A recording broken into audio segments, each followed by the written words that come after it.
Are we live? Wait a second. Wait a second. Are we live right now? Is it Saturday already? Is it the end of the week? Have you made it through another week? Are we ready? Are you ready? What's up, guys? It's Mike, a guy who loves Star Wars. Yes, we are back. It's Saturday. Let's go. I'm so excited for this live stream. Just got to put that out there. I'm really excited for this live stream.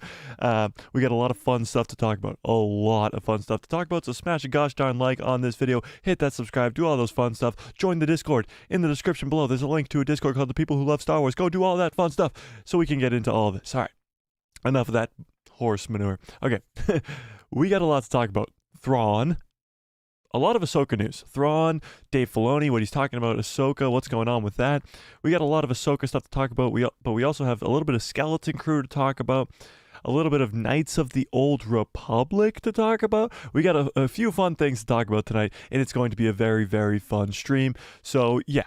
So, strap in, get those seatbelts on, check your engine lights, and make sure you got a full tank of gas, because this is going to be a fun one. This is going to be a really fun stream. Okay. All right. So let's start off with the Thrawn stuff. Let's start off with the Thrawn stuff right away. So obviously you saw the thumbnail. It says what? What does it even say? He said what? It says he said what? So, and Honey Badger, what's up? The real Saturday Night Live. Let's go. Hey, I didn't even think about that. This is Saturday Night Live. Exactly. Great point, Honey Badger. So yeah, that was great. So what did he say? And by he, I mean Lars Mikkelsen. So Lars Mikkelsen voiced Grand Admiral Thrawn in Star Wars Rebels, the animated show. And now he's going to be the live-action Grand Admiral Thrawn in the Ahsoka show. So they've done this a few times with a character like Bo-Katan, who was voiced by Katie Sackhoff in Star Wars Rebels and the Clone Wars, and now came into live action. And she plays Bo-Katan in live action. They do recast sometimes. They recast a lot of characters. For instance, Ahsoka Tano is now Rosario Dawson, was voiced by Ashley Eckstein. And just off the top of my head, that's really the only ones I can think of. But most of the characters are recast when they bring them into live action. However, Sabine, yes, all the Rebels cast. Yeah, exactly. All the Rebels cast. Natasha Lee Bordizzo is Sabine Wren. What's his face is Ezra Bridger. Can't think of his name for the life of me. Iman Esfandi. That's his name. Okay, I'm just a genius. Sorry, I amaze myself sometimes. Okay, so but with Lars Mikkelsen, he did such a good job. He knows how to portray the character of Grand Admiral Thrawn so well from Star Wars Rebels that they had to bring him into live action. Now here's where things get interesting or kind of strange. Lars Mikkelsen said he didn't watch Star Wars Rebels. He didn't go back to see his last performance, how he portrayed Grand Admiral Thrawn, which is now, I think, like 4 or 5 years ago. Like, that show ended 4 or 5 years ago now. So it's been a long time since he played Grand Admiral Thrawn. So you would think that he would want to go back and kind of brush up on how to play the character. No, he's not going to do that. He actually told us that he's not going to do that. Now, the only reason this scares me is because of what happened in the Kenobi show. We got live action for the first time ever, Inquisitors. Now, it was the Grand Inquisitor for the first time ever, and he looked like a stupid fool. And I'm sure many of you will agree with me, right? And we can come to a consensus that the Grand Inquisitor looked stupid in the Obi-Wan Kenobi show. Looked really dumb. And I don't know, am I wrong? Do you guys agree with me? Is that okay for me to say? Am I going to get canceled because of that? No, he looks stupid. He looks really dumb. So I don't want that to be the same thing that happens with Grand Admiral Thrawn. Now, it is a completely different scenario because the voice actor who voiced the Grand Inquisitor in animation and the guy who plays the Grand Inquisitor in live action is two completely different people. And the guy who plays him in live action, can't think of his name for the life of me, he did not watch Star Wars Rebels. He went into this character not knowing who the character was. Now, of course, it's different because Lars Mikkelsen did voice the character in Star Wars Rebels, so he knows the character almost better than any of us.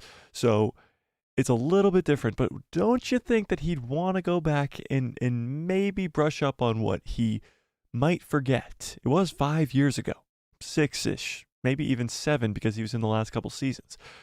Don't you think that maybe he might just want to do that? We're going to get into the article where Lars himself is talking about this. So let's get into that real quick. But Honey Badger first in says, the Grand Inquisitor looks dumb and acted horribly. The Grand Inquisitor was the biggest joke of a thing ever. Like that, the Kenobi show was brought down by a few things, and the Grand Inquisitor's look was definitely one of them. For weeks, it was just memed on, crapped on. It was horrible. It was so bad that it was just a joke for weeks and weeks and weeks. Honestly, it was kind of entertaining because it was so dumb that we got to make fun of it all the time. But if the Grand Inquisitor looked cool, looked like he actually should, if Reva was a better character, the Obi-Wan Kenobi show could have been unbelievably good. But, you know, we got what we got, I guess. And it's funny, I saw a video recently of the guy who was like, oh, we had to change him so that he looked a little different. We had to, he said they had to, like, recreate the Grand Inquisitor into live action. He's like, when you look at some animated characters in animation, they look different than their, of course, live action counterparts. For example, in the Clone Wars, Palpatine, he looks very disfigured, or even Count Dooku has a very long, pointy head to signify that he's a villain. But in animation, in live action, of course, he doesn't have that same look. So it's very interesting to see that that's the way they went with the Grand Inquisitor when he's an Utapawan, and we've seen Utapawans in live action before in Revenge of the Sith. So it was just really, really, really dumb. It was really dumb. Honey Badger says, he looks like a well-dressed deviled egg. Should we pull up a picture? Are we just going to crap on the Grand Inquisitor now? I like this. Okay. Grand Inquisitor. Grand Inquisitor in Kenobi. Here we go. Let's just take a peek at this, okay? Let's actually, should we put them side by side? This is so bad. How did anybody okay this? Like, who is working over at Lucasfilm that said this was okay? Let me pull this up. Hang on. Why is this so blurry? Hang on. Let me find a non-blurry picture of this. They don't want us to see a non-blurry picture of this guy. This is perfect. Okay. Calm down. Okay. Then let's pull up one of him in Rebels. This is so sad. This is really honestly sad, okay? Let's look at this. Boom, boom, boom, boom, boom. That's a blurry picture. Hang on. We can do this. This is almost... Alright, this is a very similar picture. They're both holding out their lightsabers. Take a peek at this. Let's take a peek at this. I know we're supposed to be talking about Grand Admiral Thrawn, but we have another Grand to talk about, and that's Grand Inquisitor. So this is him in the Kenobi show. Badger, you're spot on. He's a well-dressed deviled egg. So this is him in the Kenobi show, and this is him, of course, in Rebels. He's got the nice long head. He's an Utapawan. And this is him in Kenobi. Let me one second. Let me pull up here, let's do this. Utapawan. How the hell do you spell that? A Pawan in Revenge of the Sith. Let's pull this up too. Images. Here we go. So this is what the Utapawans are supposed to look like, right? Well, that's not a good picture. Hang on. There we go. Perfect. Open as new thing, blah, blah, blah. There you go. That's what an Utapawan is supposed to look like from Revenge of the Sith, right?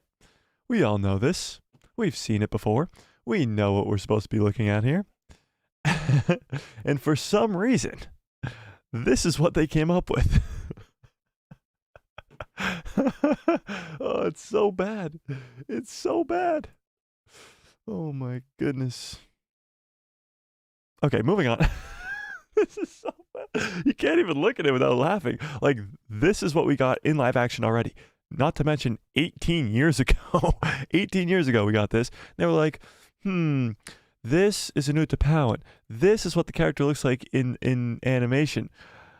I think this is what the character should look like in live action, right? This is what he should look like in live action. Okay, we're getting way too far off topic, but that's kind of what happens here. So, that's too funny. That's too funny. Ed says, Ed Chilton, like, you chill, Ed? Ed Chilton says, I think a lot of what we see as failure on Disney Plus shows has to do a lot with the budget of that the shows are given, and the directors trying to do more than they can afford. That's a pretty good take, Ed. I'm not gonna lie. That's a pretty good take. Here's the thing. You see that shows like Andor that get the proper budget or treatment by the directors, the writers, the editors, all that kind of stuff, you know? That shows like that, like Andor, although got very, very little views, visually stunning, visually look great. Now, when you look at the show The Mandalorian, on the other hand, it looks really, really good. Now, it might just be because of Jon Favreau and Dave Filoni in their want to make everything look perfect. So when they weren't involved with the Obi-Wan Kenobi show, it kind of fell off. But I think you definitely have a point there, Ed, when it's like, what's going on here? Is it really a budget issue with freaking Disney? Is that the issue? Because that's a big, big problem. That's a big, big problem. Honey Badger says, I disagree. I feel like the shows are given great budget. Unfortunately, Kathleen Kennedy is the fault of all these disasters. If Dave had her job, then everything Star Wars would be run through him. Yes, true. I think definitely, for sure, if Dave Filoni was in charge, that everything would be at a higher quality. Again, like I said, when Dave Filoni's in charge of stuff like The Mandalorian and like the Ahsoka show, which we're going to see later this year, it's going to have a higher quality than stuff like the Obi-Wan Kenobi show, which Dave Filoni had zero pull on. So yes, Kathleen Kennedy is part of the mistake, but also I think to Ed's point, it does have to do with some of the budgeting. I think Dave Filoni is just better at budgeting what needs to be budgeted. And again, it's crazy. It's Disney. Of course, they're in crazy amounts of debt, but just add a few more million onto that debt by just giving the Star Wars shows some good budget, you know? You know? Ed says, is that Johnny Depp? Oh, the Grand Inquisitor? No, it's not Johnny Depp. It's, who plays? All right, I gotta look it up now. Who plays the Grand Inquisitor? The Grand Inquisitor is Rupert Friend. Yes, or Friend. Rupert Friend. Jason Isaacs voiced him in Star Wars Rebels, and a lot of people wanted him to come into the live action role, but that didn't happen. And it was Rupert Friend with the weirdly shaped head that looks like a deviled egg, as Honey Badger points out again. Ed Chilton says, I agree that Kathleen Kennedy meddles, I think he's saying, okay, too much and should not be at Disney. It's true. Kathleen should be gone, and hopefully, for my sake and for and for the fandom's sake, she is gone by the end of this year. Its low production costs discount Grand Inquisitor Depp. Yeah, kind of looks like Johnny Depp. It is the discounted Johnny Depp, exactly.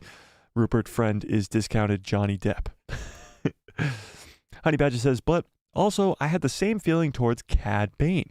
It came down to caring about the character when I feel like they rushed out Grand Inquisitor and Cad Bane, because while Zeb was amazing in Mando, it takes time and care. That's very interesting, Badger, because I loved Cad Bane. When Cad Bane came into live action, many Star Wars fans were extremely upset about this. Now let's pull up Cad Bane here. Cad Bane in live action. So this is Cad Bane in live action. Now, I had zero problem with this for many, many reasons, and we're going to talk about it for 1 second. Here we go. And here's somebody who adjusted Cad Bane to make him look better. So here's the Cad Bane we got. Let me zoom out there. There we go. Here's the Cad Bane we got. I absolutely loved Cad Bane when he came into live action. Absolutely loved him. The fact that he's a little bit lighter blue is because his species loses color as it gets older. That is something that was already a known thing in Star Wars before he came into live action. He looks amazing. As soon as you see him, you know it's Cad Bane. If I looked at the Grand Inquisitor, you'd have to tell me that it's the Grand Inquisitor for me to understand. This is Cad Bane. He's got the hat. He's got the tubes going into his cheeks. He clearly has the same eyes, the same teeth, the same face. It is Cad Bane. It embodies Cad Bane. As soon as I see Cad Bane, I recognize him. Now, this was the fans trying to correct Cad Bane.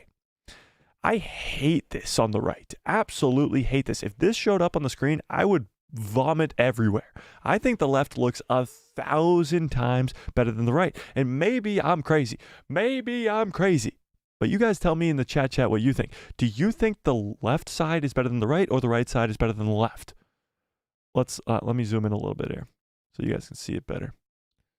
Go bigger. There you go. Which side is better, left or right? Let's see it quick. Let's just see it. What do we think?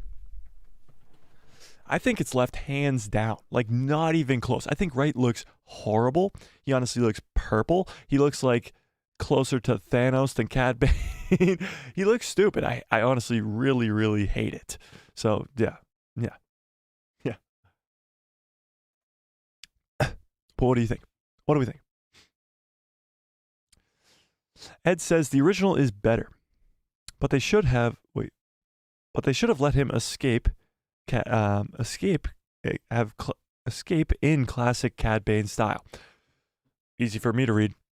I agree. I definitely think he shouldn't have died. Now, again, it's still up to debate whether or not he's dead or not, and we'll talk about that if you guys want to. It is up to debate whether or not he's dead. But yes, I think they definitely should have let him escape, because he is known for his escapes in the Clone Wars and even the Bad Batch. He escapes. That's his thing. It's Cad Bane. He always escapes. And yes, I agree with you, Ed. The original's way better. Hands down, way better. Absolutely better. I loved Cad Bane in animation, in live action, all of it. He's perfect. Perfect. I agree with Ed. Shouldn't have died. He died too soon. He was so young. All right, we got way off topic. We were supposed to talk about Thrawn. We went to the Inquisitors. We went to Cad Bane. But, that's what kind of happens here, you know?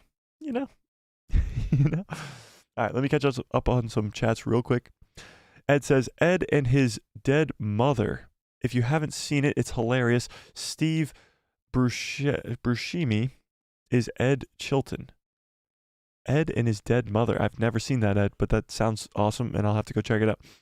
Honey Badger says, his eyes, his hat, and his face were off. I completely disagree, Badger. I have to completely disagree. I think this is Cad Bane. This right here on the left is Cad Bane, not the right. The right looks like something that I threw up in on the floor earlier. The left is Cad Bane. It is Cad Bane. The hat looks perfect. The eyes look perfect. The face looks perfect. The tubes look perfect.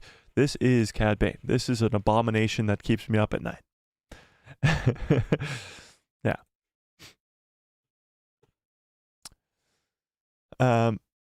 Sulfur Squirrel, what's up? Sulfur Squirrel says right face is stretched out. It is stretched out.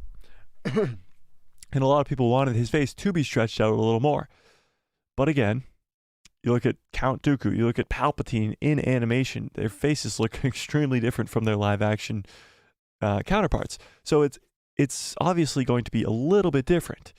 But for Cad Bane, I thought it looked very, very good. And again, we've already seen Cad Bane's species in live action all the way back in 1977 in A New Hope. We've already seen members of his species in live action, and I think they looked very, very similar. Honey Badger says, the left is better than the right. The right is worse, but I'm talking about his hat wasn't big enough, and his eyes were too big, and his mouth and nose were too weird. I hope he's alive. I want him to fight Savage Boba and have a great fight to the death from it. Well, they already kind of had a fight to the death in the Book of Boba Fett. And a lot of people weren't all that ecstatic about that fight to the death because of how it turned out, with Cad Bane dying after only being in live action for about 10 minutes. But but yeah, no, definitely I hope Cad Bane is still alive as well. But I completely disagree with you. I think obviously his hat is a lot bigger, but doesn't he have multiple hats throughout the course of the Clone Wars anyway? Doesn't he lose that hat? Like, sure, he could get a smaller hat, but I think he looks visually like Cad Bane, and that's all you got to do. It has to resemble the same character. We even talk about this when we talk about deepfake technology. When Luke Skywalker shows up in The Mandalorian Season 2 and in the Book of Boba Fett, he has to just look like Luke Skywalker. You can't tell us that he's Luke Skywalker. We as the viewers have to realize that that's Luke Skywalker. And that's what we literally didn't have to be told that it was Cad Bane. As soon as you see him walking up to Cobb Vanth in Freetown, you know immediately that it's Cad Bane. Just immediately you know it's him. And you're like, holy crap. I mean, holy crap. Absolutely the coolest thing. Honestly, the more and more you think about the Book of Boba Fett, it was awesome, okay? It was awesome. The first couple episodes were a little slow and blah, blah, blah, blah, blah. Of course, there's the episodes where Mando's in it and Boba's not even in the show, but let's get over that. Grow up. It was a great show. You have Cad Bane in live action. You have Boba riding a Rancor. Of course, you got Beta Fett, but you can't win them all. You can't win them all, okay? You can't win them all. But you have the best episode of any Disney Plus show ever, with Luke training Grogu. Luke Skywalker for 45 minutes is brought to life, and it's amazing. He trains Grogu. You have Ahsoka. He has a conversation with his father's Padawan, Ahsoka Tano. It's so good. It's so good, okay? I've completely turned the page on the Book of Boba Fett, and I've completely changed my mind, because that show is quality, and it's good. Okay? Okay. I'm starting a new movement to to love the Book of Boba Fett. But the hipsters on Vespas, damn it, Ed, you're right. That show sucks. Oh my God, it's so garbage. The Vespa gang, damn it, I forgot about the Vespa gang. Yeah, that show blows. That show's terrible. Nope, I take it all back. I take it all back. It's so garbage. Damn it. Damn it, Ed. Damn it, Ed.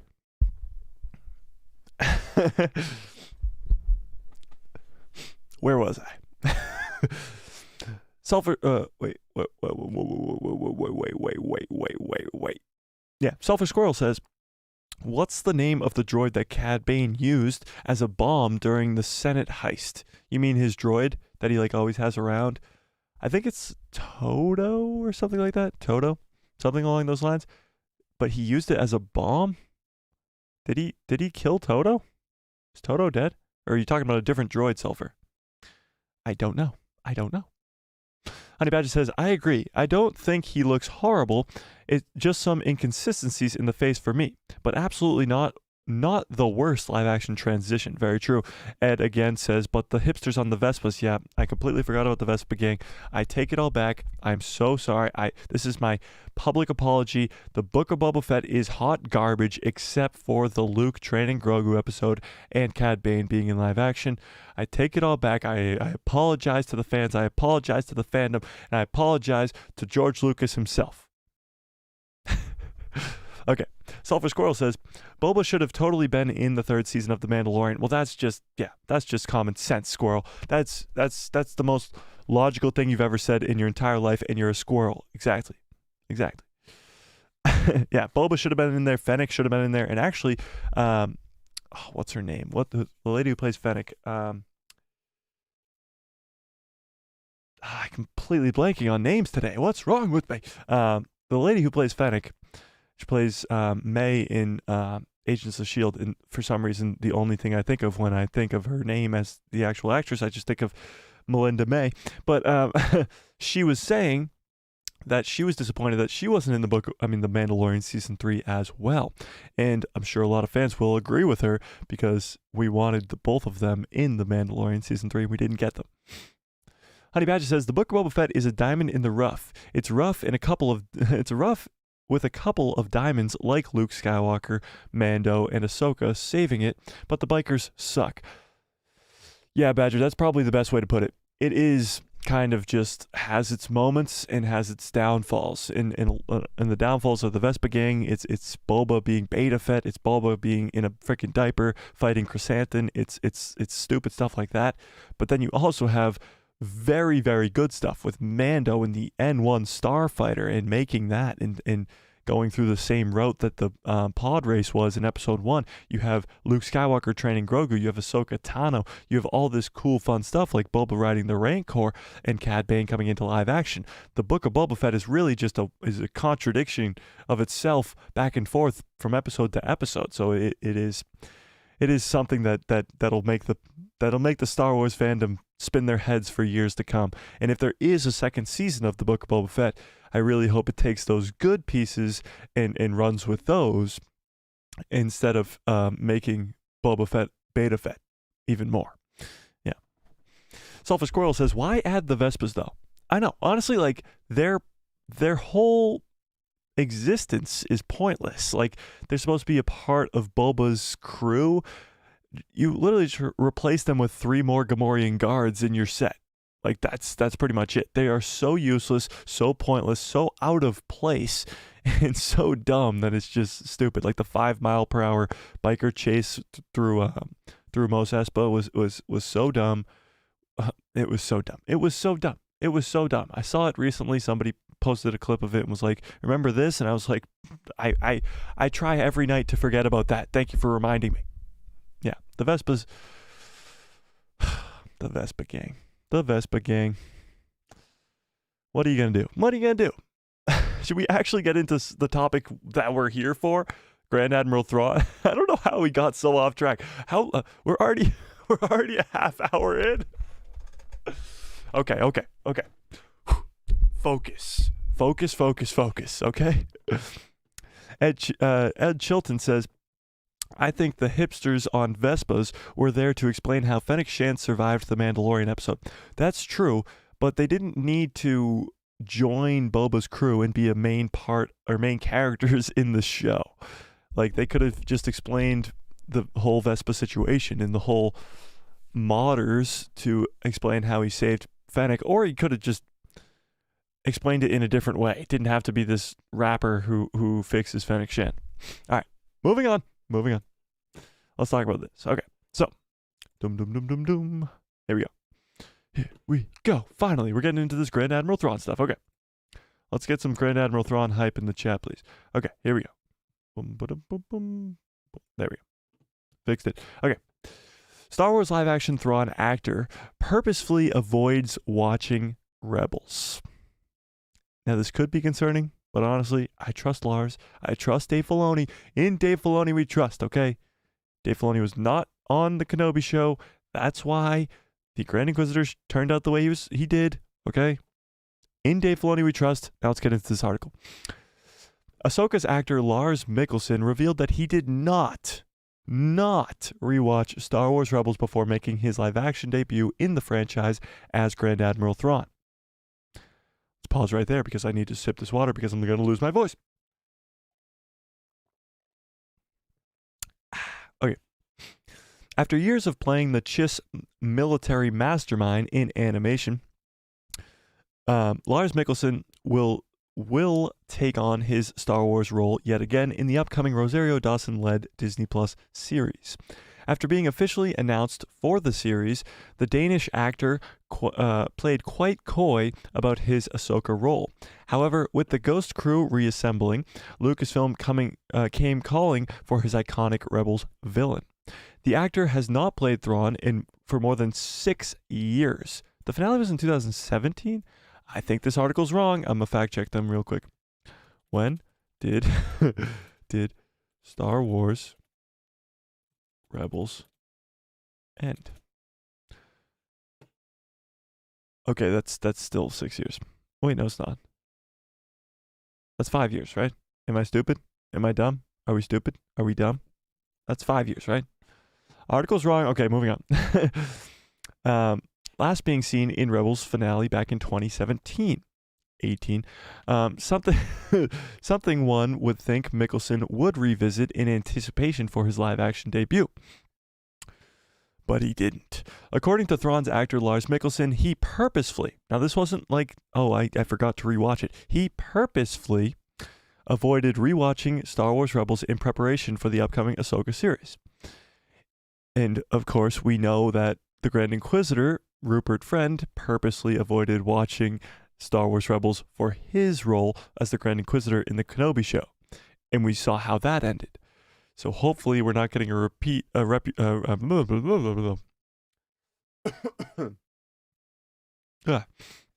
repetition of that. In an appearance on Entertainment Weekly's Dagobah Dispatch, I think this is like a podcast or something, I'm not sure. Mikkelsen was asked if he ever went back to Rebels to familiarize, easy for you to say, himself with how he voiced him and played him before. The Thrawn star noted, no, he did not. He actually actively detached himself from any past performances.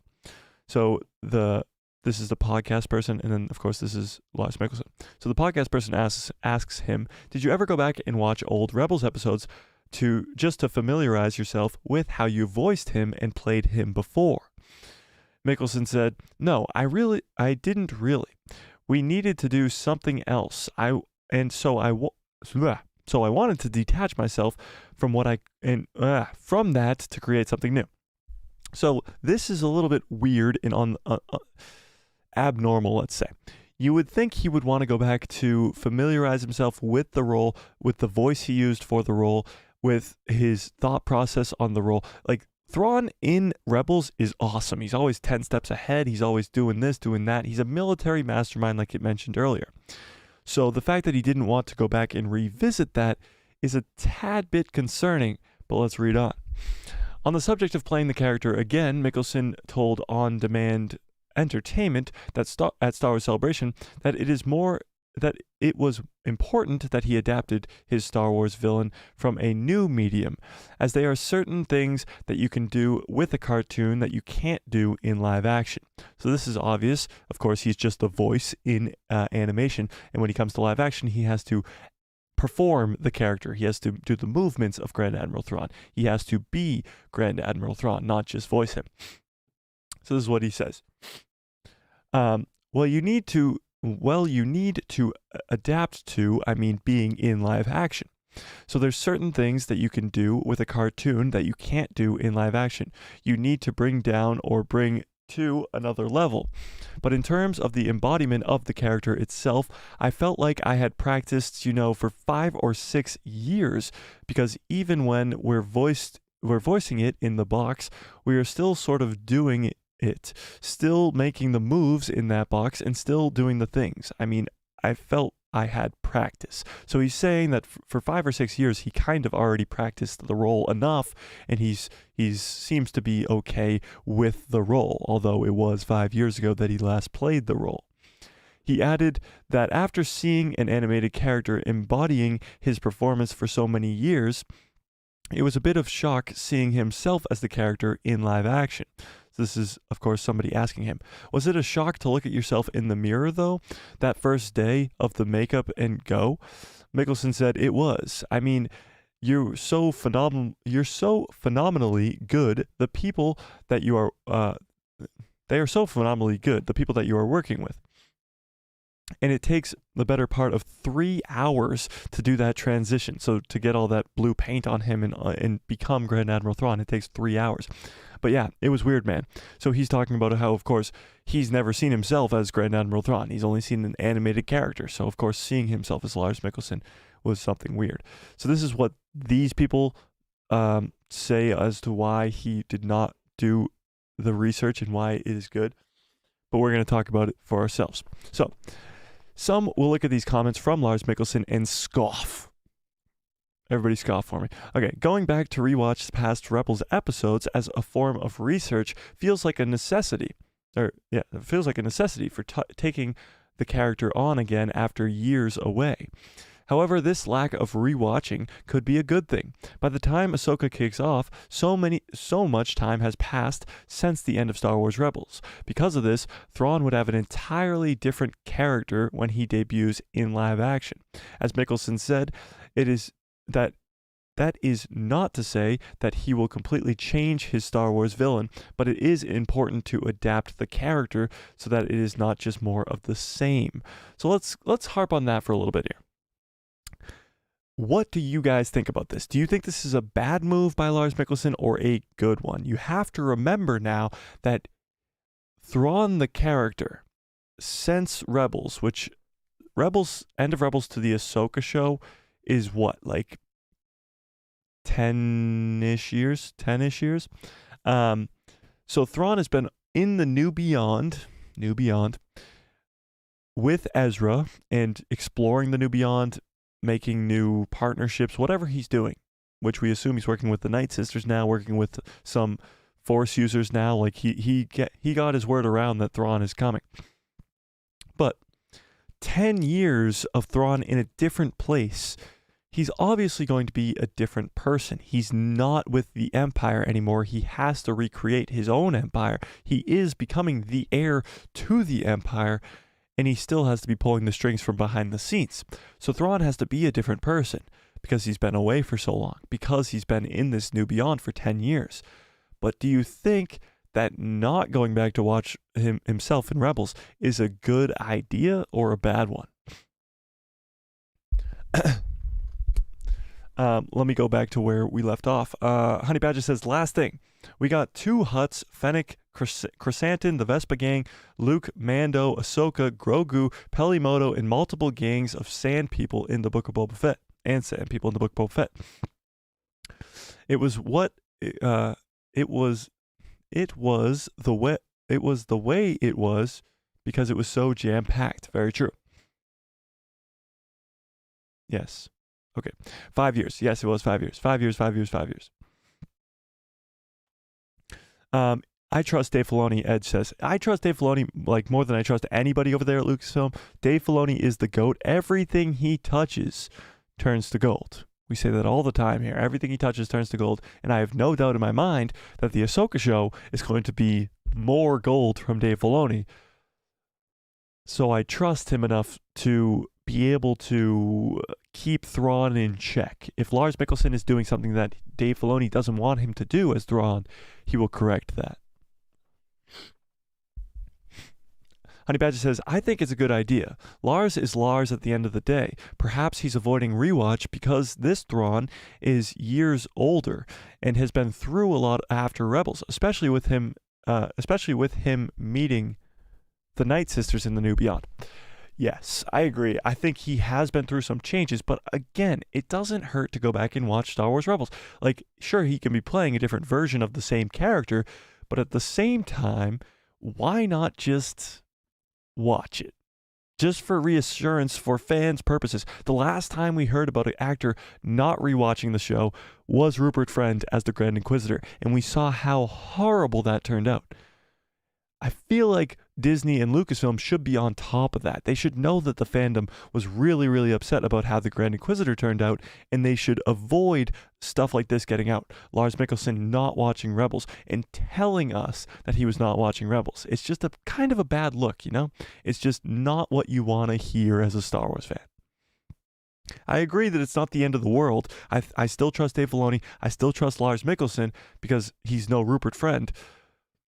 But it's just a bad look. It's Disney not on top of things again, you know? Sulfur Squirrel says, watch the character you're supposed to play. No? I think he should have rewatched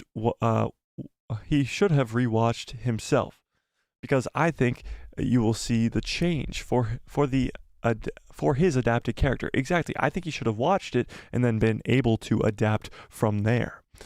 Ed Chilton says, the actor prepared different all actors prepare differently for roles.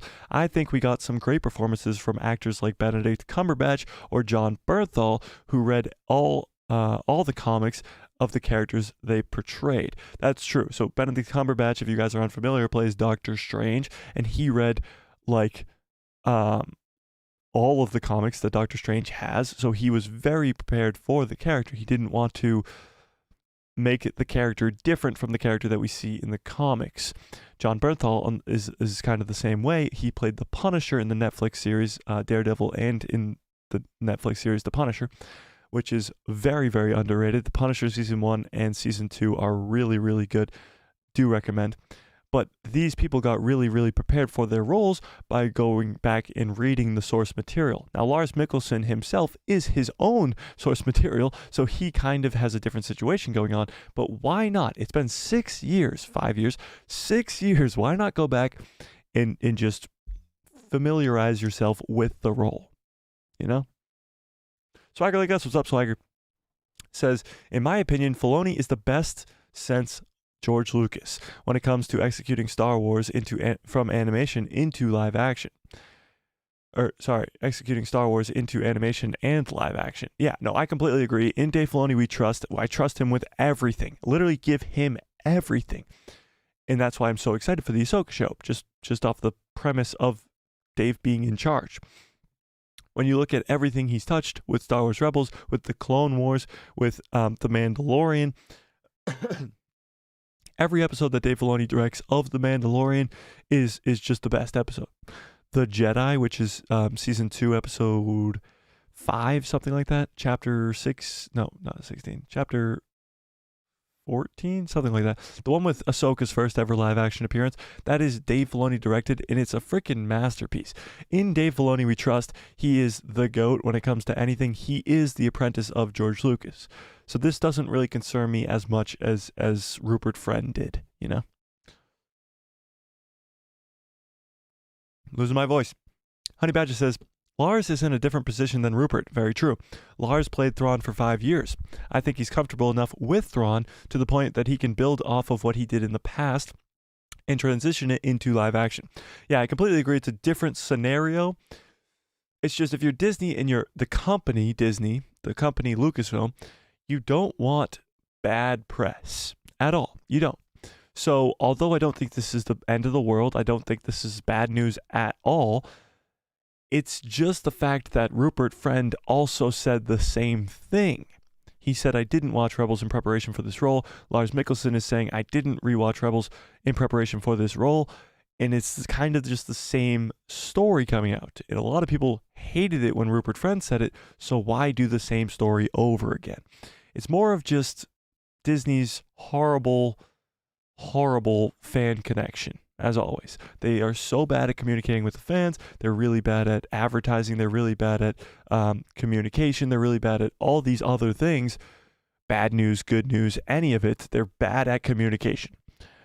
So when it comes to a story like this, which isn't the end of the world, it does take over the news for a day or two that Lars Mikkelsen didn't watch Rebels, and people are going, wait, what, why?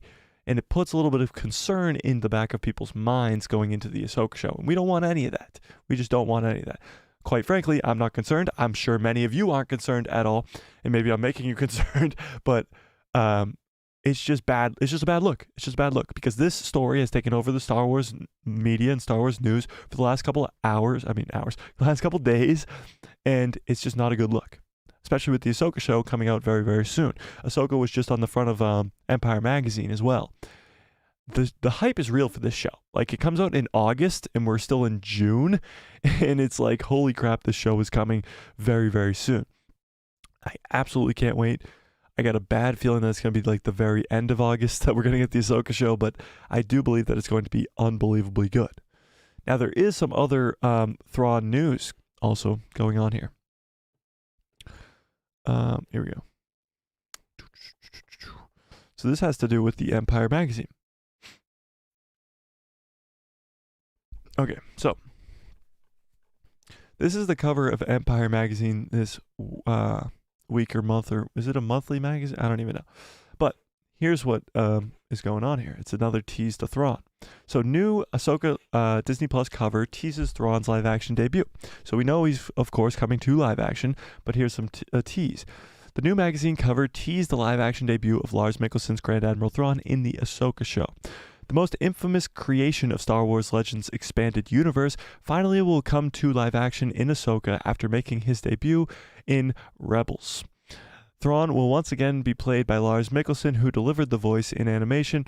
Thrawn has been referred several times already in The Mandalorian as a formidable force in the remaining Empire's remnants, and now he will make his presence felt in the Rebels pseudo-sequel series, Ahsoka. Yeah, people have been saying that Ahsoka's going to be like Rebels Season 5. It's not. It's going to be the Ahsoka show, okay? Don't get me wrong. Don't get anything twisted with that. Star Wars teases Ahsoka's live-action Thrawn. So, Empire Magazine revealed the cover of its upcoming issues, which will spotlight the Ahsoka series ahead of the Disney Plus premiere in August. The special subscriber cover, so there's two covers, one with Ahsoka and then one with this special subscriber cover, and we're about to look at the special subscriber cover. So the special subscribers cover, try saying that 10 times fast, ready? Special subscribers cover, special subscriber cover, I'm not even going to try. Okay, the special subscriber cover for the issue even teased the imminent arrival of Grand Admiral Thrawn, as his shadow can be seen below Rosario Dawson's Jedi. So this is the cover, the special subscription, special subscriber cover. So you can see it's Ahsoka Tano with her hands folded, and it's Empire Magazine. It's got like the World Between Worlds stuff behind her, but the outline here of this shadow is not Rosario Dawson's Ahsoka Tano. It is Grand Admiral Thrawn. Now, this is kind of cool. Actually, very, very cool. See, it's the exclusive subscriber cover. I'm stuck saying that forever. Okay, Star Wars has been cautious about showing off Thrawn's live-action look. With only the back of Lars Mikkelsen's head included in Star Wars Celebration's trailer, a better look at the villain was revealed privately to attendees at the event in a separate trailer. So we have gotten a look at Thrawn. We have in a leaked trailer that was only shown to the people at Star Wars Celebration. Now, whether or not have you guys seen that? Tell me in the chat if you've seen the image of Lars Mikkelsen's live action Thrawn yet. But this is what we got in the trailer. This is just the back of his head. He's wearing, of course, his white suit. He's got the blue face. He's got the black hair. He's got it all. The main cover of Empire's new issue includes a better look at Rosario Dawson's Ahsoka in live action as she wields her famous white lightsabers. So you obviously have Oppenheimer, which is coming out this summer, which honestly looks really good. But this is the cover, Star Wars' world exclusive Ahsoka. So you got this weird temple that's in the trailer again in the background, which I think is going to be the entrance to the World Between Worlds in the Ahsoka show, which is going to be awesome. But this is, of course, Ahsoka herself.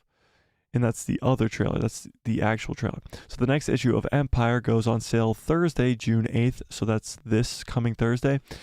With the issue set to spotlight Ahsoka, Oppenheimer, Black Mirror, and Blue Beetle. So how is Thrawn's Star Wars looming shadow? Blah, blah, blah. Okay. So this is very, very cool, honestly. I mean, they're still teasing at Thrawn in a big, big way, with just the shadow of him around here. But even in the trailer, Ahsoka says, and it steals the show, Ahsoka says, Thrawn is coming, and he is the heir to the Empire. Now, it's obvious that they are going the heir to the Empire route. I think Dave Filoni's movie is going to be called Star Wars Heir to the Empire, and people are going to lose their minds when they see that at Star Wars Celebration in 2025.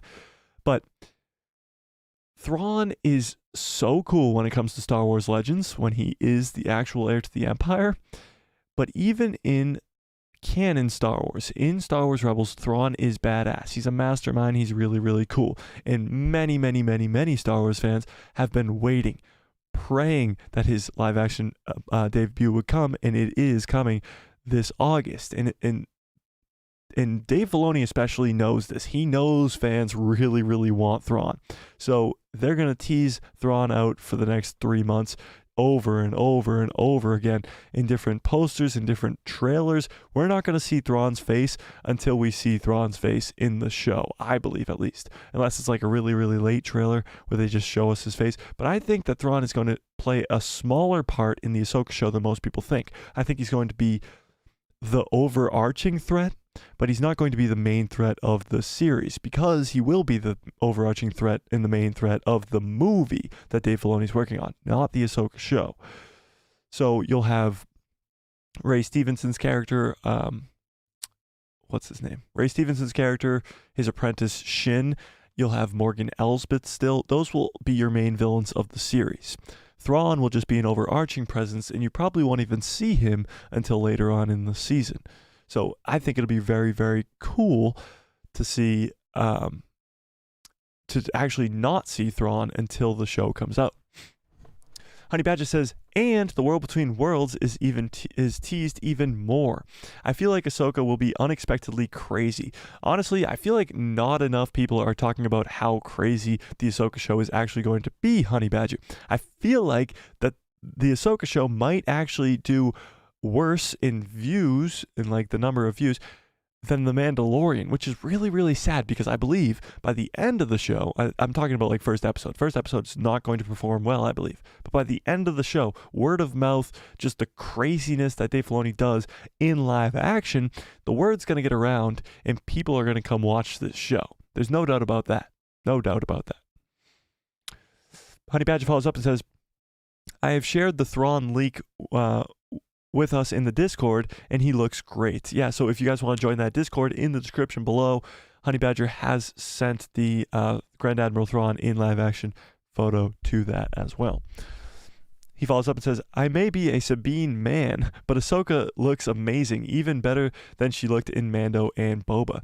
Yeah, Ahsoka is one of my favorite characters ever, like in all of Star Wars, just being the apprentice to Anakin Skywalker, leaving the Jedi Order, and of course I'm a gigantic Rebels fan. So Ahsoka is one of the coolest characters ever, and her getting her own show is finally like full circle. And of course it's full circle for Dave Filoni as well, who created the character of Ahsoka Tano with George Lucas all those years ago. Ed Chilton says, I read the Heir to the Empire trilogy when it first came out. They should have been made into episodes 7 through 9, and I still think that they could make a non-canon animated trilogy of those books. I think what they're going to do is just make a lot of the aspects of those books into canon, into live action, in this Mandoverse, in the Ahsoka show, in The Mandalorian Season 4, and into Dave Filoni's Heir to the Empire movie.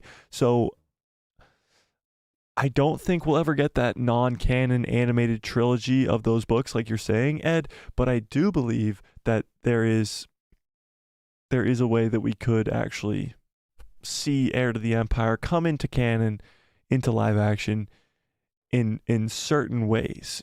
Like, you probably won't get Jorah Sabaoth, you won't get a Luke, clone of Luke Skywalker, but you will get some of the other aspects of it. Grand Admiral Thrawn, of course. Maybe they'll replace Jorah Sabaoth with somebody else. Maybe you do get Mount Tantiss in live action, because Mount Tantiss has been a very big focal point of The Bad Batch Season 2 and Season 1. So maybe. Maybe.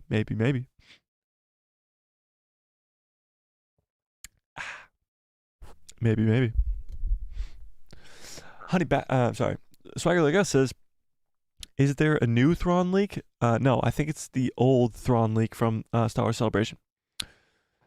Swagger Like Us follows up and says, Filoni and Favreau are doing what I want Disney to do from the start, or what I wanted Disney to do from the start.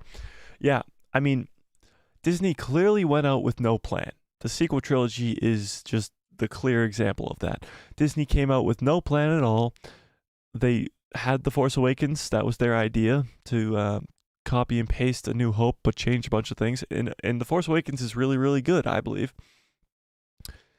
And it's a good start to the trilogy. But then they had no plan moving forward. They just brought in Rian Johnson to do The Last Jedi. Didn't even check to see if he was a psychopath and wanted to kill Star Wars. But then you have The Rise of Skywalker, which tried to fix all the problems that were in The Last Jedi.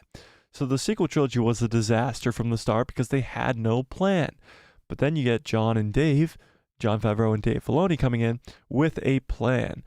Sure, when they first probably pitched the idea of The Mandalorian, they didn't have a plan of going to Grand Admiral Thrawn and creating an heir to the Empire type thing. They just wanted to create The Mandalorian and have Grogu involved in that as well. But at some point, the plan did arrive, and now the plan has obviously changed due to unforeseen errors, like Cara Dune's character, Gina Carano, being fired, or other conflicts like the Pandy, or like countless other problems with Kathleen Kennedy or whatever it is.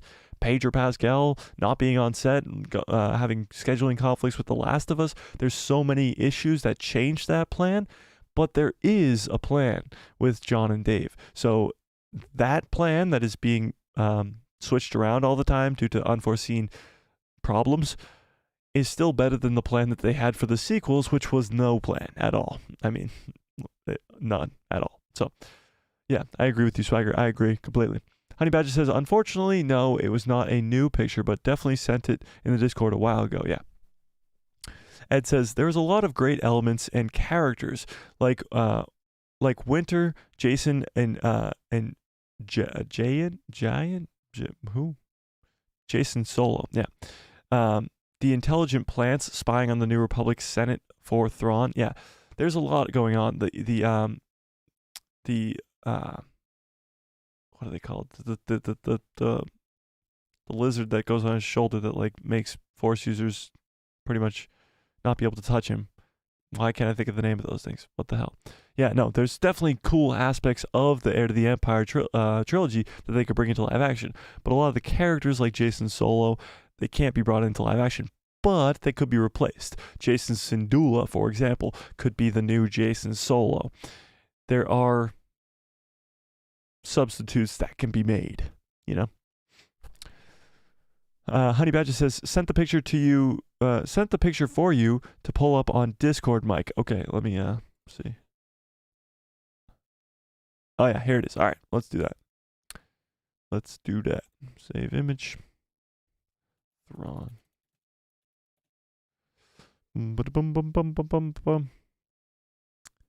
Let's see. Oh wait, that didn't work. What the hell? Open link. Okay, that works. All right, let me zoom in big time on this. Boom, boom, boom, boom, boom, boom, boom, boom. Okay. This is Thrawn in live action, the leaked image from Star Wars Celebration. Thanks, shout out to Honey Badger for sending this to the Discord. Go check out the Discord in the description below. The people who love Star Wars, go check it out. Okay. So this is Thrawn in live action. The first look at it. He looks amazing. Got the red eyes, black hair, white suit. Obviously, it's a very blurry image. Honey Badger's phone is at 70%. This was taken at 6:52. He was previously on Safari. He doesn't have a home button on his phone anymore. He is up to date. Yeah, he's got Wi-Fi, all bars. He's missing a bar here though, so his connection might be a little bit slow. Yeah, no. So that's live action Thrawn. Exactly. Yes, indeed. And the picture from Empire Magazine with Ahsoka and Sabine, and man, Sabine looking amazing. Yeah, no, Sabine looks great in live action. They all look great in live action. Hera looks great in live action. Ahsoka looks great in live action. Chopper looks great in live action. Zeb looks great in live action. Can't wait to see Ezra in live action. We did get to see the hologram, but it wasn't enough. So like us says, Mike, the Ahsoka Star Wars Celebration teaser trailer got 8 million views in 24 hours on YouTube. A good sign for viewership. That is true.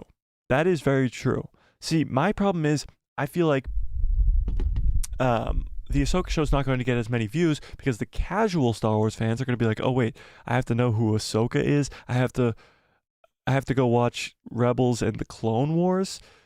But Dave Filoni has said on multiple occasions that you don't have to go watch those things first. You can just watch the Ahsoka show without knowing the characters from beforehand. It would, of course, help, but you don't have to know, you know? But no, I completely agree with you. I think the hype is there for Star Wars fans. The Ahsoka show is going to be amazing and blow minds. My issue, I think, or the issue that I think is going to come up is the casual fans. I don't think many of them are going to watch this because they aren't going to know what it is. They don't know how big this Ahsoka show is going to be. And even if they do watch it and they're like, what the hell's the world between worlds? What the hell's the new beyond? Who is this blue character? What is going on? Like, a lot of weird stuff has to be explained. The world between worlds alone is going to make casual fans' minds explode, like actually brain all over the wall explode. So it'll be interesting. Swagger Like Us says, I downloaded the Star Wars exclusive second teaser. You downloaded it? The one that was shown to Star Wars Celebration, you mean? The one that wasn't released publicly? Swagger, you got to get that to me if that's the truth. But the FBI is watching and Ed says, I think I've been following these characters in the Clone Wars and Rebels. I think if you've been following these characters in the Clone Wars and Rebels, you'll enjoy Ahsoka more. Exactly. But not a lot of people, casual Star Wars fans, have watched the animated stuff. Animation, for some reason, just turns people away. I don't know what it is. Clone Wars and Rebels is some of the best Star Wars ever. So I don't know why people get turned away by it. But I completely agree with you, Ed. Like, people who watch that stuff are going to be way more impressed with the Ahsoka show and enjoy it a lot more by knowing those characters. But yeah, it's going to be interesting. It's going to be interesting to see how the casual audience really connects to this show, or if they connect to this show. Swagger Like Us says, it was on YouTube for an hour and I downloaded it. Really? It was on YouTube? Oh, you mean like somebody leaked it on YouTube? I get you. Oh my God, I have so many tabs open now, guys. All right, I'll get rid of Cad Bane. Get rid of this. Get rid of the deviled egg looking Inquisitor there so I can... all right, here we go. Let's read this article next. Let's read this one next. Honey Badger says, it will be a hit. I don't doubt that it will be a hit, but right off the bat, it might be a struggle to get casual fans to watch it, you know? Oh, sorry, I missed like 10. What the heck? You guys type so fast. Honey Badger follows up before that, says, man, a lot of people... I think a lot of people, and I mean a lot of people, watched the Clone Wars. The Clone Wars was prime Star Wars content for a long time, and Ahsoka was a dominant character. I think the premiere will be a hit. That's what he meant by it will be a hit. Yeah, I agree. I think a lot of people did watch the Clone Wars, but again, a lot of casual Star Wars fans, which are most Star Wars fans now. You're talking about like people who love the sequel trilogy. Those people who are younger, the younger generation of Star Wars fans, maybe haven't watched the Clone Wars yet, or don't want to because it's animated and don't think it's going to be good, or it's old. Yeah. Did I tell you guys about Fan Expo? I think I did, right? On Tuesday? Yeah, so my birthday was last Tuesday. You guys all know. You wished me a happy birthday. It was great. Thank you guys. But I got tickets to Fan Expo Boston this August. I think it's the 4th to the 6th. Hayden Christensen's going to be there. Ashley Eckstein's going to be there. Rosario Dawson's going to be there. Matt Lanter's going to be there. So many Star Wars people are going to be there, but Hayden Christensen and Rosario Dawson. I'm so excited. I'm so excited. And hopefully that's like around the time where Ahsoka comes out. So I'm going to be like, hey, Rosario, how does it end? Take a picture. How does it end? Just tell me. I won't tell the thousands of people on my social media pages. Yeah, exactly. Oh, thanks, Ed. Yeah, thanks. Swagger Like Us says, many channels were canceled, though. Oh, yeah, no, you mean from the leaked trailers? Yeah, a bunch of them probably got shut down because of that. Yeah, definitely. Honey Badger says, I see Ahsoka surpassing Mando Season 3 by a long shot. Yeah, me too, definitely. But does it get up to the Mando Season 2 numbers? The peak of Luke Skywalker showing up at the end in the finale. Does it reach those numbers? That's the number that we got to hit. Swagger Like Us says, heard the rumors. The word is Ahsoka impressed the early screenings at Disney so much that Filoni got the Mandoverse gig. Oh, he got the movie gig. So yeah, that was kind of the deal. The Ahsoka show was so good that it impressed Kathleen Kennedy and the higher ups at Lucasfilm that they allowed him to do the movie, which is also very good. And thanks again, Ed. All right, let's get into this article. Let's get into this one. So this is on Star Wars Newsnet, I think. Yeah, Star Wars Newsnet. All right, so this is about Dave Filoni. Oops. I hate when that happens. Hate it. Should we zoom in? That's good. Dave Filoni describes Ahsoka as a bridge between... Oh, this is a new image? Oh, this is from Empire Magazine. So this hasn't come out yet, but this is a cool image of Ahsoka. She's like Ooh, that's very, very snazzy. Okay. Uh, Dave Filoni describes Ahsoka as being a bridge between what came before and what's really possible in Star Wars. Now, this is crazy. What came before, which of course is everything, and what is really possible in Star Wars. The upcoming Disney Plus series Ahsoka is the focus of the latest issue of Empire magazine, and as such, the publication is slowly revealing new images and quotes from the cast and crew after revealing 2 covers that have now been posted to brand new stills from the show seen above. This one, of course. She looks amazing. Where was I? Oh, there we go. And snippets of interviews where Dave Filoni talks about the character's journey in the show, particularly where she starts. So Filoni, who created and wrote the entire series and also directs multiple episodes of it, has had the Ahsoka show story in his head for a long time, or at least parts of it. One of the most referenced moments in from her animation. Yeah, one of her most referenced moments of her animation arc is that she says, "I am no Jedi," a phrase that is often taken out of context, as Filoni explains to Empire. It is not that she doesn't wield a lightsaber or adheres to the values of what Jedi should stand for, but that she's lost faith in the instructions, which forces her into a lonely position. This is where we meet her in The Mandalorian and where her journey starts in the Ahsoka show. So her saying "I'm no Jedi" is obviously not her not using a lightsaber anymore. It's not her not using the Force anymore. It's her just not adhering to the ways of the Jedi Order because she sees the flaws in the Jedi Order, like Qui-Gon Jinn did, like Count Dooku even did, like Anakin Skywalker even kind of does. But Ahsoka Tano is a lot in more of a lonely position, as it says here, where we see her in The Mandalorian, where during Rebels, she hangs out with the Rebels cast and begins the rebellion. But where we see her in The Mandalorian is she's trying to find Grand Admiral Thrawn and Ezra, and that's where her journey starts in the Ahsoka show. So this is what Dave Filoni has to say. She's a wanderer at this point, and is in a lot of ways wary of any organization as such because of the power that came with it as a group. She walks a path that basically died a long time ago, and there are not many like her left, if any. So that's a lonely thing. What is that life like? If you are a loner, you have a small circle of friends. What is that like? What is that like? When you try to open back up. So Ahsoka's going to open back up to try to go find Ezra and Thrawn and go into this new beyond in this world between worlds and all this other stuff. But when we first see her, she's going to be very, very lonely, very, very isolated, and probably this is what takes her to the world between worlds, to this point where she wants to change the past. And that's where we're going to start off with the character of Ahsoka Tano.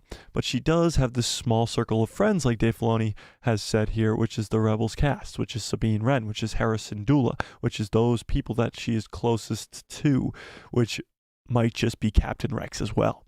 Now, he doesn't go out and say Captain Rex here, but we did talk about on Tuesday that Captain Rex could be in this show, which would be also very, very cool. So there's also been much talk about how Ahsoka might be difficult to jump into for people who are not familiar with her journey in animation. So like we just talked about, particularly for people who have not watched Star Wars Rebels despite Filoni insisting that it isn't necessarily the case, the new show is essentially the 5th season of Star Wars Rebels. The writer, director, producer talked to Empire about how this is one big challenge for writing the Ahsoka show. The biggest challenge was there's a whole bunch of audience that know her and a whole bunch of audience that don't. So pretty much what he's saying here is there's a whole bunch of people that watch Star Wars Rebels and the Clone Wars and a whole bunch of people that didn't. So she has one foot in the Star Wars that a lot of people know because of her connection to Anakin, and yet she's all new and can go in her own direction, in her own way. I think that makes her a very interesting bridge between what came before and what is really possible.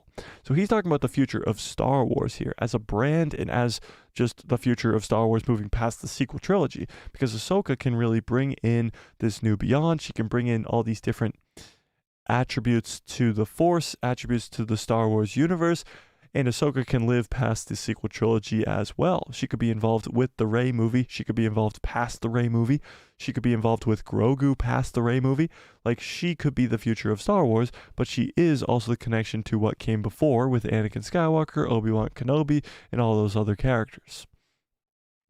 Filoni also hints to Empire how he is a bit nervous about what his mentor, George Lucas, will think of the show.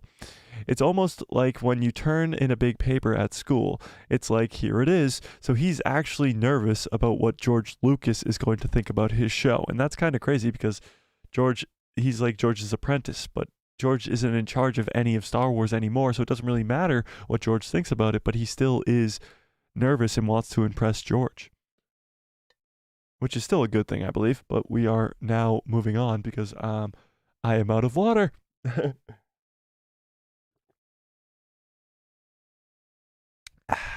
Okay. A release date has not been set for Ahsoka, though it was announced at Star Wars Celebration in London that the series is targeting an August debut on Disney+. More interviews with Rosario Dawson, Mary Elizabeth Winstead, Natasha Liu Bordizzo, Dana Lee Inu-Santo, Lars Mikkelsen, and more, along with pictures, will be revealed over the next few days leading up to the issue's next release. So that's very cool. This is the end of the article, yeah. So this comes out this Thursday, which is right around the corner, but we will be getting more and more of these interviews that they did with Empire Magazine. He just said that Rosario Dawson, who plays Ahsoka Tano, Mary Elizabeth Winstead, who plays Hera Syndulla, Natasha Liu Bordizzo, who plays Sabine Wren, Diana Lee, whatever her last name is, who plays Shin, who is the apprentice of Ray Stevenson's character Balin, and Lars Mikkelsen, who of course plays Thrawn. All these interviews of these people are going to be coming out as the week goes on. So we're going to have a lot of Star Wars news this week pertaining to the Ahsoka show, which is great. Interviews, images, all that stuff are going to be coming this week. So watch out for all that. It's going to be awesome. It's going to be absolutely awesome. Honey Badger says, check out the new image I just sent to the Discord. It's a clear image of Ahsoka and Sabine. It's from the Empire Magazine as well. Oh, let's check that out. Let's check that out. Whoa. For some reason that's really blurry. I'm going to try and find it on my end. Empire Magazine. Okay. Let me see if I can find that same image. Oh yeah, I found it. Hang on. There we go. So this is also very interesting as well. Huh. This is the image that Honey Badger just sent to us. So this is very interesting. This is, of course, coming from the Empire magazine as well. But you can tell that Sabine has the short haircut. And in the trailer, she has the long haircut. So what's going on here? What's the time period here? Where are they? Is that the mural behind them with all the Rebels cast? Is this on Lothal? And why does she have short hair? Is the trailer lying to us? Is this image lying to us? What's going on here? It's very, very interesting. Plus, if it's supposed to be the epilogue to the Star Wars Rebels, Ahsoka's wearing white robes in that and has a giant staff. I don't believe that Dave Filoni is going to change the appearance of Ahsoka in that scene. If he does recreate that scene, I don't think that's going to be what happens. I think he's going to make that scene exactly how it was. There's no reason for Ahsoka not to be wearing the white cloak with the staff that she was holding. But it is interesting. Is Sabine, like, there was a rumor of the time jump in the middle of the season. is that when Sabine goes from long hair to short hair, or what is kind of going on there? You also can see on her belt here, she's got Ezra's lightsaber, which is also very, very cool. But we do see a leaked video of her using that versus the Shin character as well.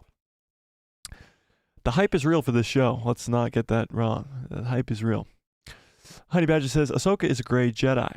She saw the flaws in the Order and the way that the Jedi Qui-Gon, in the way of the Jedi.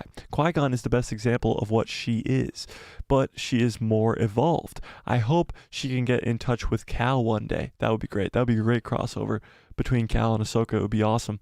They kind of have the same balance between the dark and the light. I know what you mean. But yeah, no, she is a lot like Qui-Gon. And when you think about the story of Anakin, when he first gets introduced to the Jedi, the first Jedi he's introduced to is Qui-Gon Jinn. And he's the one who takes him away from his family. And he's the one who he thinks is going to be mentoring him. But that doesn't happen because Qui-Gon is killed at the end of that movie. And Obi-Wan has to reluctantly take over the role of the leadership of Anakin Skywalker. And he's more of a brother to him. You're my brother, Anakin, not master, not father figure. He was his brother. And Qui-Gon kind of would have been that father figure, and he had the same view on the Jedi as Ahsoka did. So when Ahsoka comes around, so now Anakin's first master, Qui-Gon, has died, but also believed the same way that his apprentice, Ahsoka, believes about the Jedi Order, and she leaves the Jedi Order. That's a big turning point for Anakin in his story arc, and that's kind of what helps him fall to the dark side. Ahsoka plays a big role in that. Yeah, agreed. That is very cool how close Qui-Gon Jinn is to Ahsoka Tano. Good cups follow orders. Great cups follow orders. Exactly. Ed says, I'm hyped for Ahsoka. I'm so hyped for the Ahsoka show. Like 3 months. Just 3 months. Actually, not even. June, July, August. Well, I guess 3 months, but it's got to be less than 3 months. It's got to be in August, so less than 3 months. Swaggerly Gus says, to be honest, Ahsoka is the most hype Star Wars project I've seen in years. Only Jedi Survivor and The Mandalorian Season 1 and The Clone Wars Season 7 got me this hype. Here's the thing with me. The Mandalorian Season 1 came out of nowhere for me. I didn't really see much advertising for it. I did see like a few commercials, and that's what made me watch it. But I wasn't really in the Star Wars media as big as I am now, of course. I'm up to date on almost everything. But when The Mandalorian Season 1 came out, it was a big surprise to me. I did watch it on the premiere, and it was amazing, and it blew my freaking balls off. But it was really, really good. But the hype for it wasn't nearly as hype and excited as I am for the Ahsoka show. Now, Jedi Survivor was really, really hyped, but again, it was more of a surprise to me how good that game was, because I don't really like the campaign games. I don't really like playing by myself, but playing with the community was really, really fun. So that kind of changed the whole experience for me. But Jedi Survivor was really, really good. It just, the hype really wasn't there for me. The only thing that I can agree with you, Swagger, is the Clone Wars Season 7. That was so ridiculously hyped, and I remember when it first came out, it was like, holy crap. And that last Siege of Mandalore arc was like insane. Honey Badger says this has to be right after Mando, before the time jump in the show, because Ahsoka is wearing her Mando black robes. That's true. He's talking about the picture we were just looking at. She is wearing the same black robes that she's wearing in The Mandalorian. Huh. Interesting. Very interesting. True. Swagger Like Us says, wow, like they stepped right out of animation into live action. That's very true. Can I find a picture? Hang on, let me try and find this picture. Ahsoka and Sabine in Rebels. No.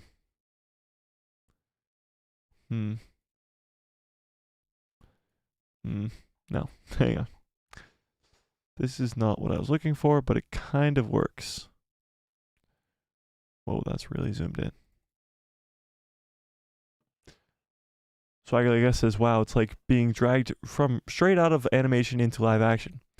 But it really is. I mean, you take out the white robes, replace them with black ones. And of course, Sabine is going from animation to live action. It literally, it's so spot on. It's so great. I can't wait for this show. It's gonna be awesome. It's gonna be so good. It's gonna be awesome.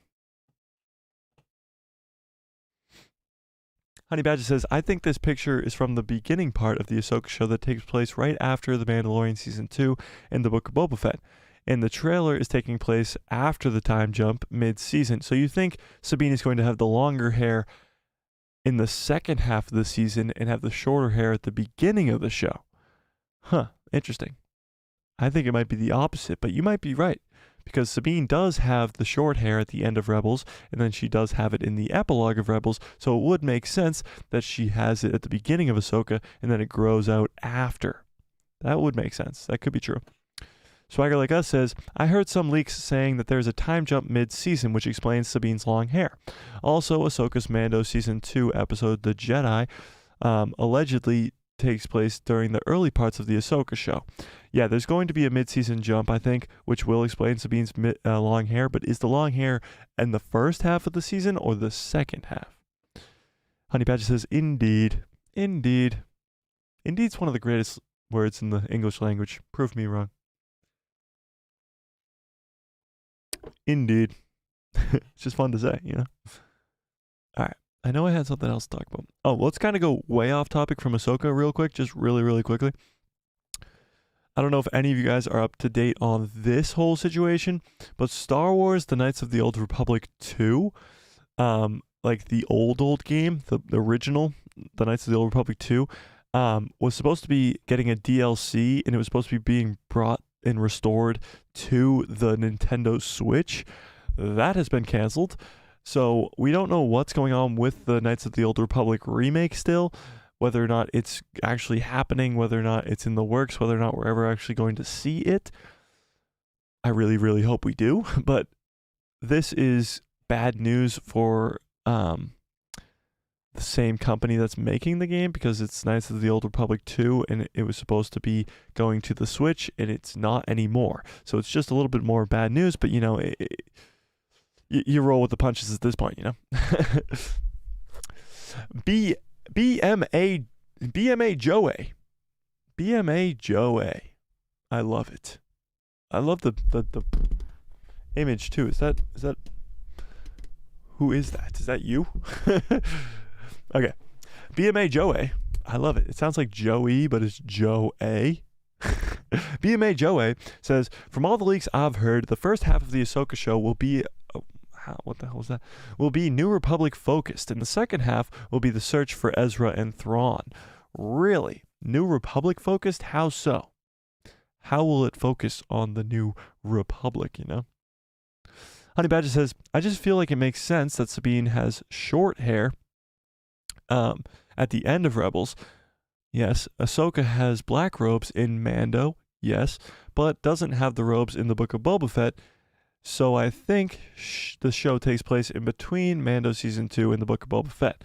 That makes the most sense, I believe, in the Book of Boba Fett. And the show will take place between the end of Mando Season 2 and the Book of Boba Fett, and then the time jump will pick up after The Mandalorian Season 3 and will conclude before The Mandalorian Season 4 and will lead into Dave's movie. That makes perfect sense. That makes perfect sense, and that should be how it is laid out, I think as well.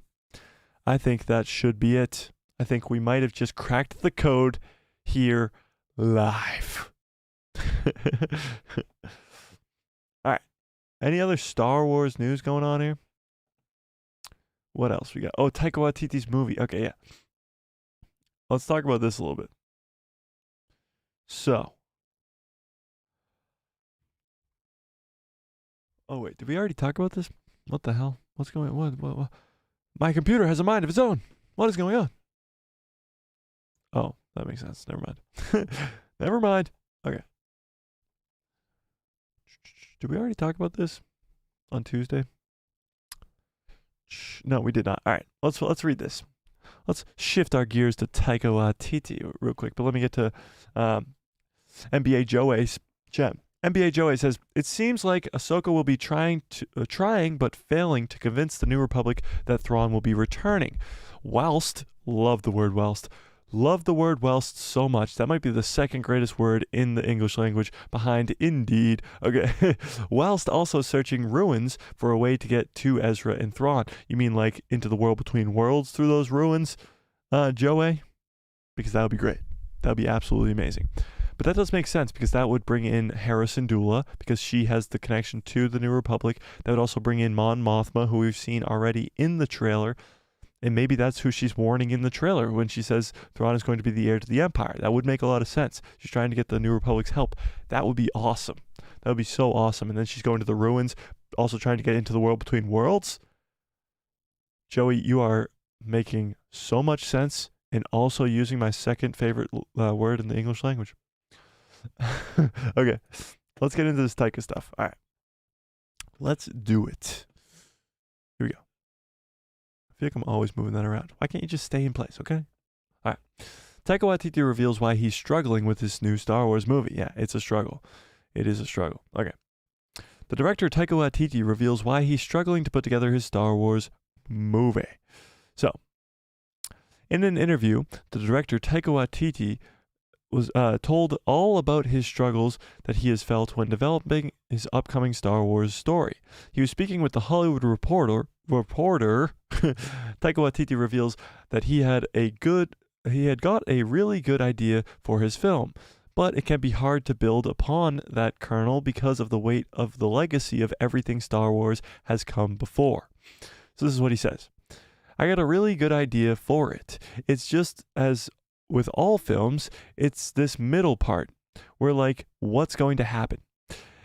And then you look at all these other films that are so great, you're like, well, I guess they can't meet some smuggler with some alien sidekick.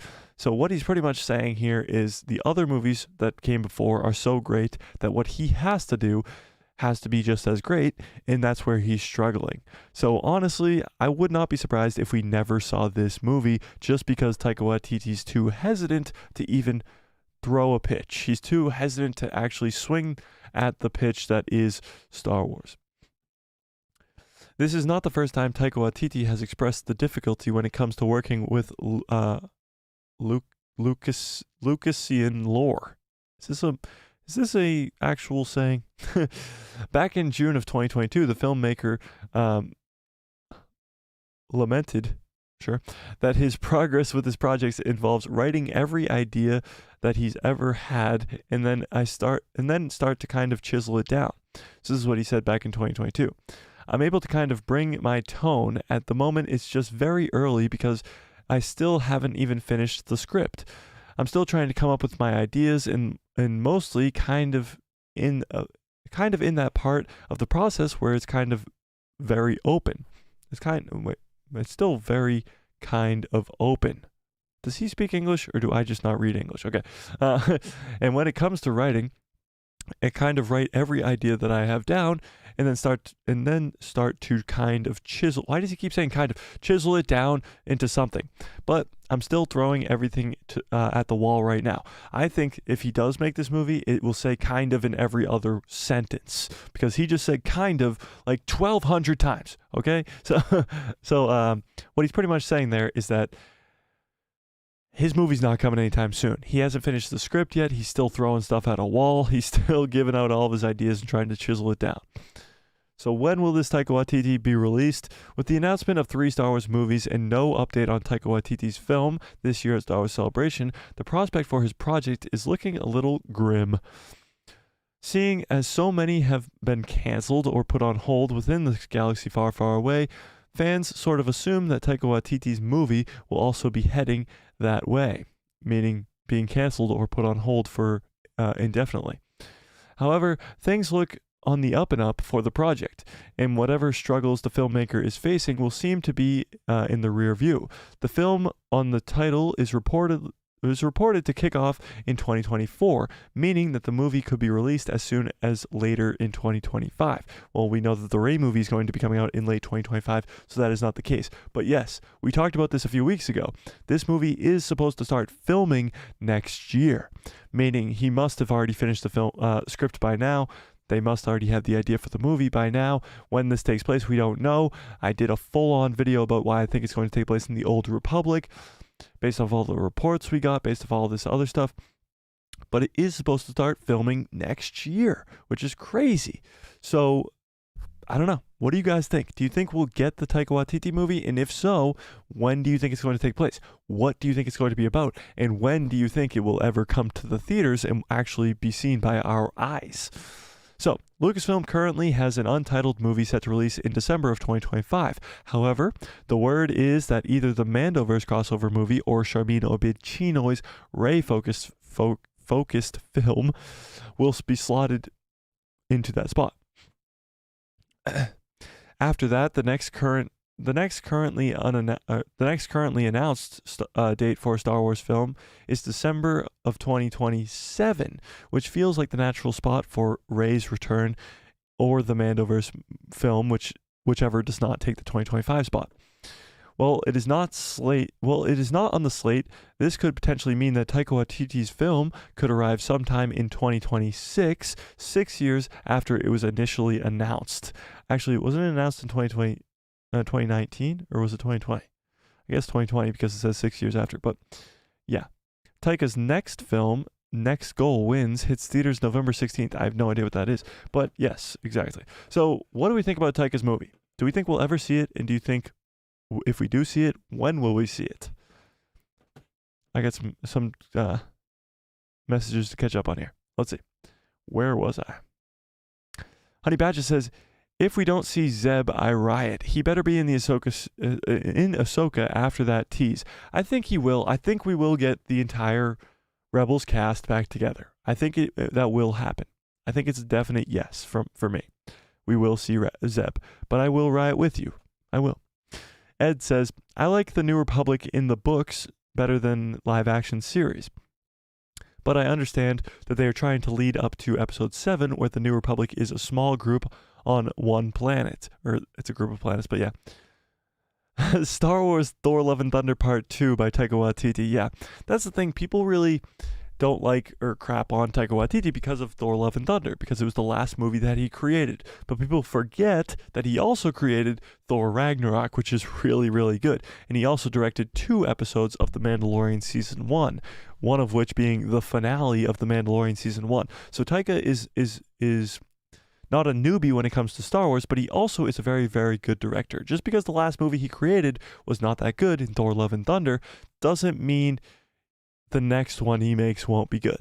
And I do have faith in Taika to come take the reins on a Star Wars film if somebody else is watching over him, like a Dave Filoni or a Kathleen Kennedy. I know we hate Kathleen Kennedy, but if she actually could reel in Taika Watiti, then I think the movie we get from him would be good.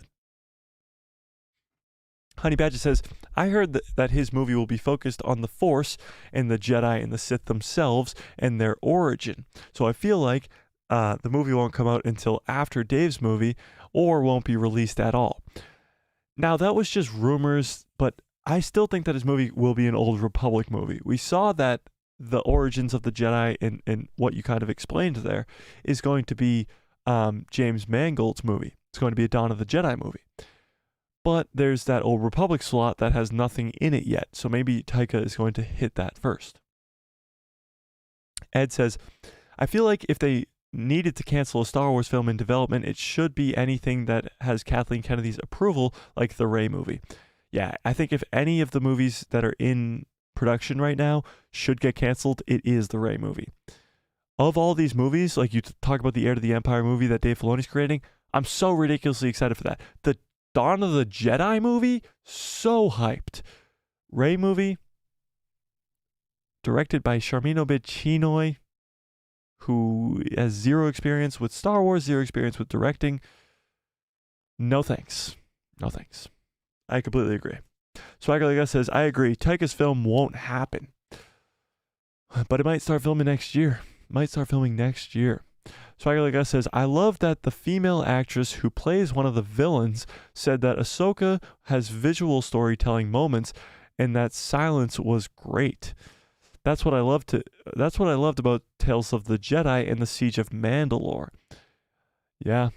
I think Dave Filoni is just so good at that stuff. I mean, Siege of Mandalore in season 7 of the Clone Wars, Dave Filoni. Tales of the Jedi, Dave Filoni.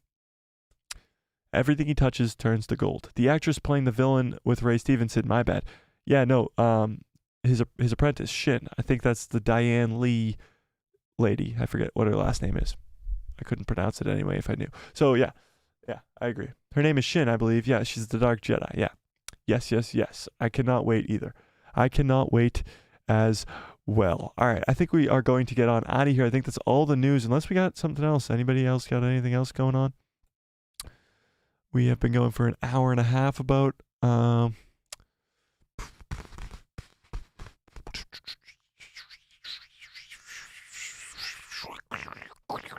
Watch out for a video coming out maybe tomorrow, if not Monday.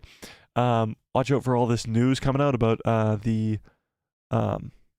this Empire Magazine article and stuff like that. We got a lot of fun stuff coming this week. So live stream, of course, Tuesday. Live stream, of course, Thursday, all at 6 p.m. Eastern Standard Time. And, of course, next Saturday, every Tuesday, Thursday, and Saturday, we are live. So watch out for all that. Ed says, Talon is a smuggler and information broker in Heir to the Empire. There's a lot of great characters that would inspire non-Jedi Star Wars movies. That's also true. True. Ed says, thanks for bringing the latest news on Thrawn and Ahsoka. Have a great day. Hey, Ed, you are the absolute best. Thank you for sticking around the entire stream, and you are a very welcome new addition to my collection, or a new addition to the community around here. So have a great rest of your evening, Ed. Yeah, exactly. All right. Smash that like button, hit that subscribe, and hit that bell so you get notified every time I post a video, and my pretty face will show up in the recommended feed of yours. Okay. And may the force be with you. Always. What a great stream. What a great show. What a great stream. What a great show. You guys are the absolute best. Thank you for sticking around this entire stream. Many of you guys here the entire time. Shout out to all of you for being awesome and amazing Star Wars fans. Can't wait for the Ahsoka show. Can't wait for all this awesome news we're going to get this week because of this Empire Magazine deal. It's going to be a fun week to be a Star Wars fan, so stick around the channel by doing all that fun stuff. And tell your friends, Yeah, exactly.